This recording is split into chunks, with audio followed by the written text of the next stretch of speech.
Hello, math friends. We are ready to assemble this place value sequence line.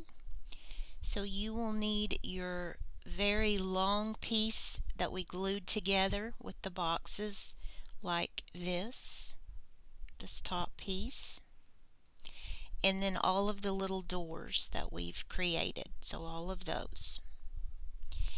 And I'm having to show you a section at a time. I wasn't able to get all of my sequence line on one screen, so that's why I don't have all of my pieces together on one screen. I'm just going to do 6 sections at a time.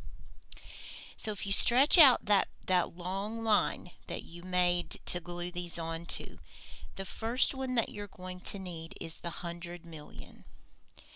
So let's move that 100 million right into this very first section of the sequence line. The very first slot on the left will be the 100 million section. So go ahead and glue that piece down. You close the door and then stick the door down in that first seat. And then you need the 10 million. And I know I'm going fast. You can either watch all of this and stop the video, or you can stop it as we go, however you want to do it. But you have 100 million, then 10 million, then 1 million. And this is called the millions period, the millions section, where you have 100, 10, 1. And then we need a comma. So we'll move the comma in there. And I know we haven't written inside the comma yet. I'm going to do that with you in this video. And then we start into the thousands period. So we start with 100 and then 10. And I bet you can guess what that next door will be as soon as I get to it. We'll come back to the comma in just a second. So this is the first 6 boxes. You've got the millions period and part of the thousands period. So let me scroll on over and you can see the next piece of my line coming in here. I want that to be the 1000s. So that will sit in that slot. There's the picture. I can't really shrink it down. There is 100, 10, and then 1000. And I need to resize that just a little bit. It's too big. Let me try to. And then we need another comma. The commas separate the periods. And then we start again with hundreds. That 100, 10, 1 pattern repeats over and over. Then 10. And then after the 1 is where that decimal point needs to sit. So here is everything on the whole number side and the decimal. Let's start at the decimal and I'll go back to the left.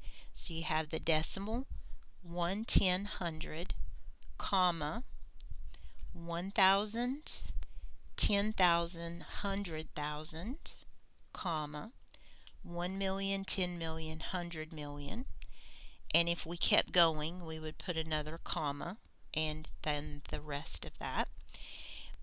But this is where I decided to stop with 100 million. So I want you to open that comma door and let's put some information there about the comma. What is its purpose? Its purpose is to separate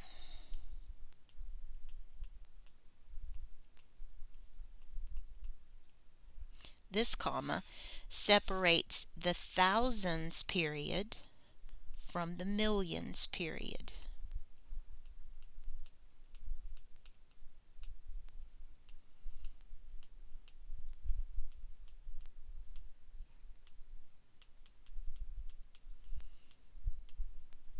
So every time you do the 1, 10, 100 thing, you need to put a comma. Every 3 spaces in the whole number section, there is a comma. So that comma separates the thousands period from the millions period. Let's scroll over to this comma. This separates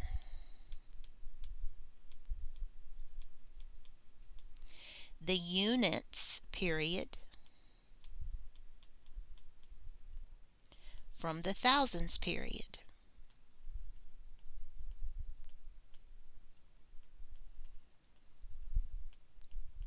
You can have as many commas in a number as you need.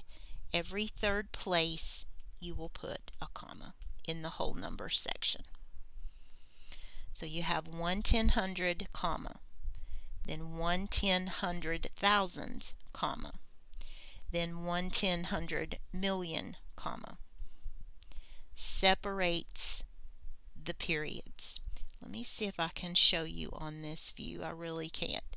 I wish I could get all of this on one screen. It would be so nice. Okay, so here we have the decimal point after the ones place. This is one whole. And then we start into the parts. So you have the decimal, and let's tell what the decimal's about. So open that door up. The decimal separates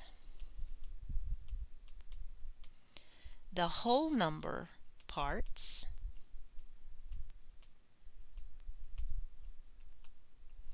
from the fractions.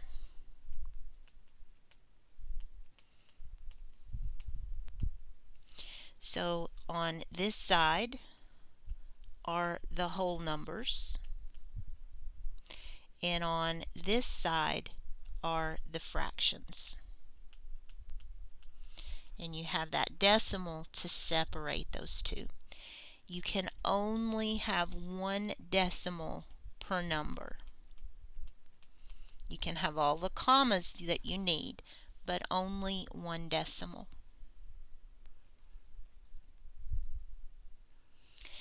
And then we need to place our green doors, our decimal places.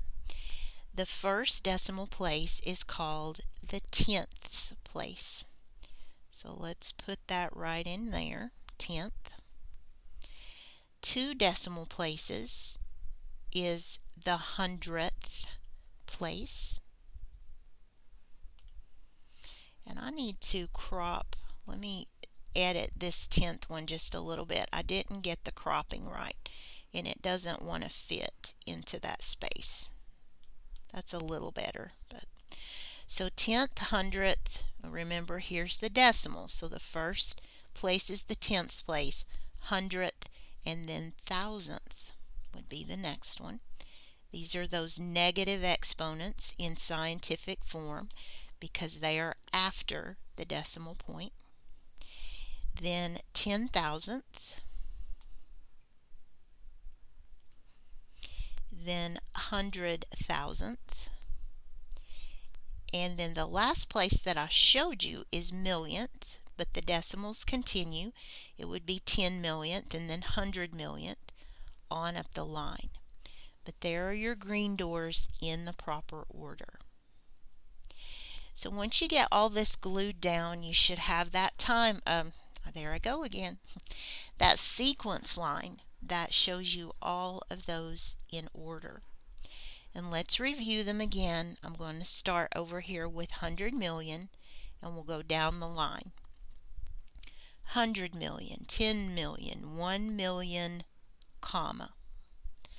100,000, 10,000, 1,000, comma. 110, 1, decimal. Not a comma, it's a decimal after the ones place. Then tenths, hundredth, thousandth, 10,000th, 100,000th, millionth. These are the fractions, and that's why they end in TH.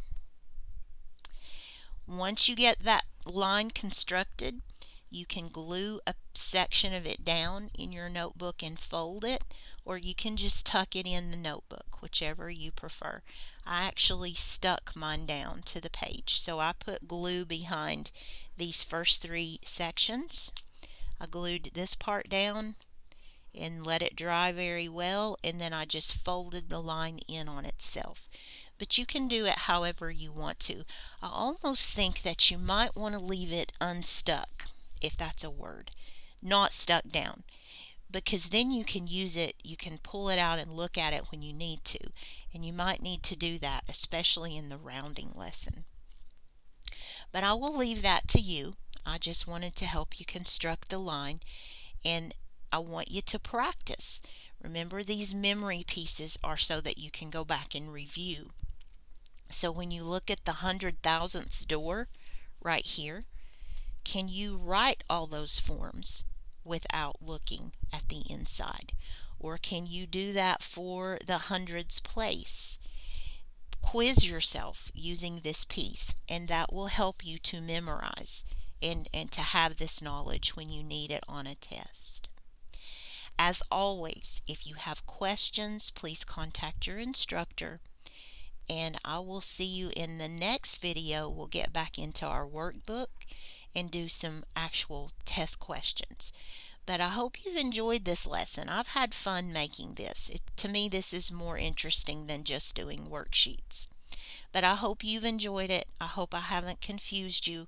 I know this is a lot. I will see you soon. Have a great day. Bye-bye.